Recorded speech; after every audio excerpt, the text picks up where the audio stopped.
C'est un exercice d'explication pour permettre à tous de mieux comprendre le sujet qui défraie la chronique que s'est adonné dans la matinée du jeudi 26 juillet 2018 le président du parti Alternative Citoyenne. Mais dans un état de droit et de démocratie, la levée d'une immunité parlementaire ne saurait par conséquent être perçue comme un fait extraordinaire. Non. Un fait sensationnel, non.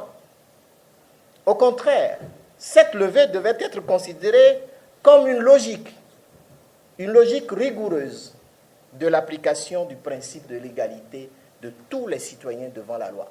Pour atteindre son objectif, l'enseignant du supérieur a adopté une approche méthodologique. Dans un premier temps, je me permettrai de revenir sur le concept lui-même, donc dans sa dimension théorique.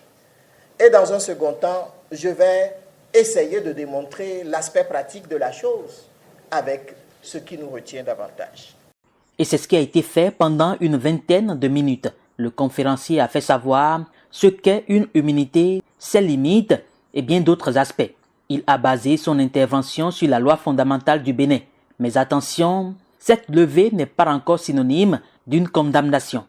La levée de l'immunité parlementaire ne se présume pas et ne présume pas la culpabilité du député. On part de ce principe. Parce que dans les médias, dans l'opinion internationale, on a pensé que la levée de l'immunité des 3 députés en cause entraînerait systématiquement une condamnation. Non, ce n'est pas possible. C'est donc une occasion pour les 3 députés de démontrer leur innocence, ajoute le conférencier. Pour finir, il a insisté sur le fait que dans ce dossier, il ne s'agit nullement d'un acharnement politique.